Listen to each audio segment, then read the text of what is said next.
Olá pessoal, tudo bem?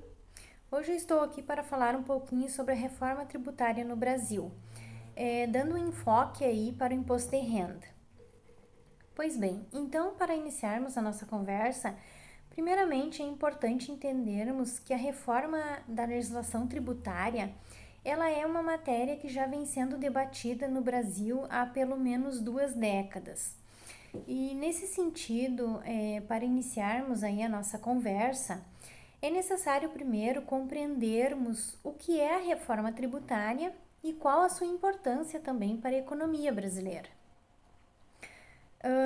Então, a reforma tributária ela é uma proposta efetuada pelo governo federal que busca aí uma reformulação da legislação brasileira no que tange a alguns critérios que regulam a tributação em suas principais bases, tais como então sujeitos envolvidos com o fato gerador, que seriam aí o sujeito passivo, né, que é aquele que paga o imposto, e o sujeito ativo, que é aquele que recebe o imposto, que seriam então aí os entes federados, né? Também o local onde ocorre este fato gerador, ainda o momento em que ocorre o fato gerador, bem como aí a ocorrência do fato gerador propriamente dita. Então, o objetivo da reforma tributária, em verdade, é consolidar alguns tributos, como PIS, COFINS, ISS, dentre outros, com a criação de um único imposto, cuja a finalidade dessa criação deste único imposto seria modernizar então a arrecadação de tributos e impostos. E isso serviria então aí para favorecer a competitividade das empresas e preservar o equilíbrio na concorrência, beneficiando sobretudo, né, o crescimento econômico com a geração de emprego e renda para a população.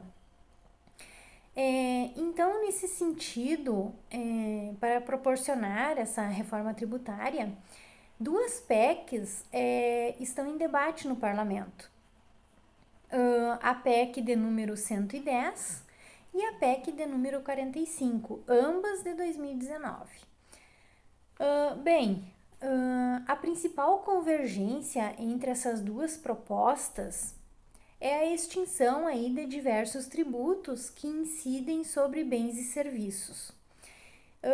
Então, eles seriam substituídos por um só imposto sobre valor agregado, que seria o chamado IVA.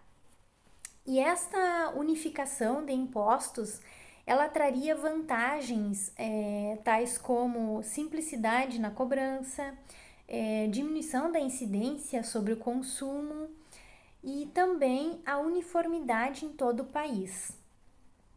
Bem, para falarmos um pouquinho de cada uma, então, a PEC 110, ela tem como diretriz principal, né, a instituição de um modelo dual do Imposto de Valor Agregado, o IVA, que seria então aí o IVA subnacional, o IVA subnacional e o IVA federal. Então, o que acontece? Enquanto o IVA subnacional ele seria composto aí pelo Imposto de Bens e Serviços, o chamado IBS, que é resultado então da fusão do ICMS, que é o nosso imposto estadual, e do ISS, que é o imposto municipal para estados e municípios, né? O IVA federal, por seu turno, ele seria composto pela Contribuição sobre Bens e Serviços, o CBS, unificando então os tributos federais, tais como COFINS e COFINS Importação, PIS e CID Combustíveis, que são aí os arrecadados pela União. Ou seja, né? O IBS, ele trata da unificação dos impostos e das contribuições que incidem sobre a produção de bens e prestação de serviços em um único imposto, chamado aí de IBS, Imposto sobre Bens e Serviços, e terá uma legislação única para todo o país, exceto com relação às alíquotas, que essas serão fixadas por cada ente federativo.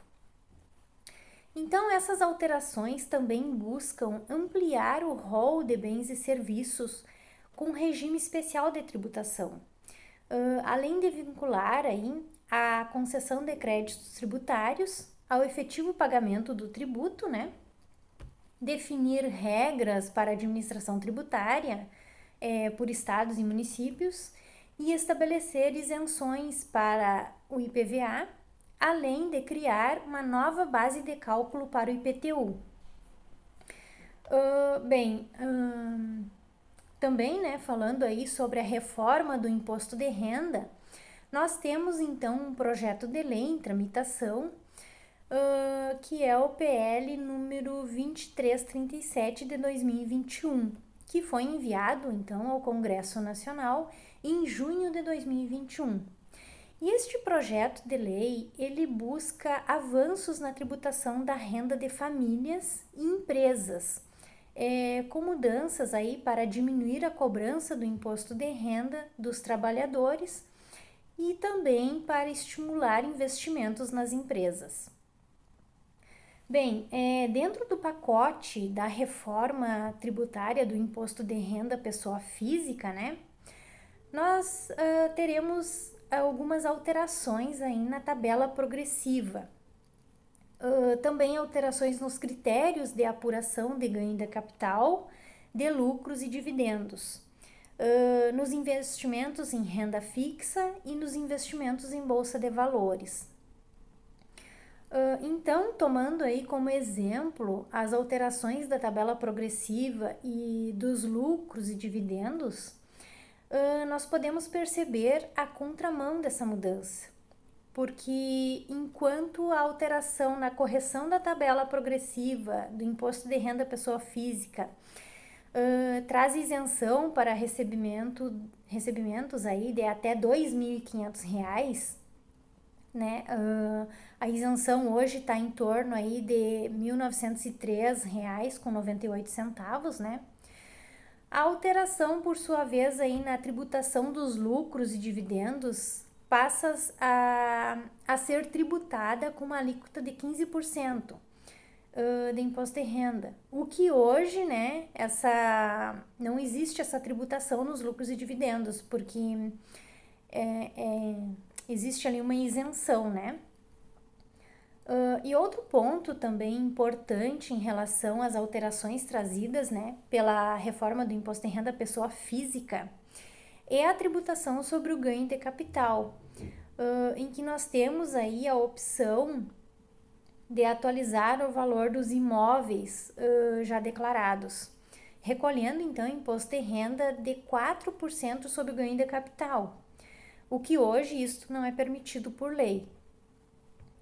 Já em relação aí ao imposto de renda pessoa jurídica, para as empresas em geral, né, haverá uma redução da carga tributária, então, que passará de 34% para uma alíquota aí de 26%.